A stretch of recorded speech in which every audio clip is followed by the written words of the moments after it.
Good morning. आज मस्त bakery style almond cookies, cake आणि गव्हाच्या पिठाची नानखटाई बनवली. तर आमच्याकडे मुलांची शाळा सुरू झाली आणि मुलांची शाळा सुरू झाली की त्यांना काहीतरी नवीन, काहीतरी वेगळं लंच बॉक्समध्ये वगैरे हवं असतं. तर काल मुलांनी मला म्हटलं की मम्मा आम्हाला कुकीज खायचं आहे, कुकीज स्कूलमध्ये लंच बॉक्समध्ये घेऊन जायचं. तर मग काय ॲज अ मम्मा मी म्हटलं ठीक आहे कुकीज तर बनवूयात, पण जरा हेल्दी व्हर्जन बनवूयात. म्हणून मग आलमंड फ्लोअर ब्लूबेरीज कुकीज बनवायला घेतले मी आणि सोबतच म्हटलं की एक नानखटाई पण बनवूयात आणि केक पण बनवूयात.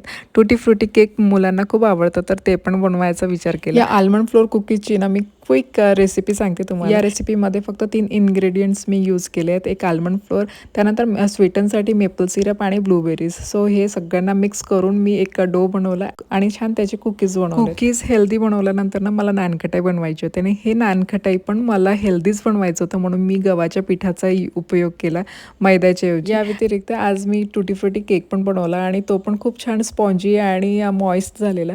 आणि हा केक ना एगलेस केक आहे, म्हणजे मी पहिल्यांदाच विदाऊट एग मी केक बनवला हा आणि खूप छान झाला टेस्टमध्ये पण. अच्छा, हे गव्हाच्या पिठाचे नानखटाई ना मी पहिल्यांदाच बनवले आणि माझ्या मते तर खूप छान झालेलं, पण मला ऑनेस्ट रिव्ह्यू हवं होतं म्हणून मी प्रवीणला विचारते आणि त्यांचं उत्तर बघा.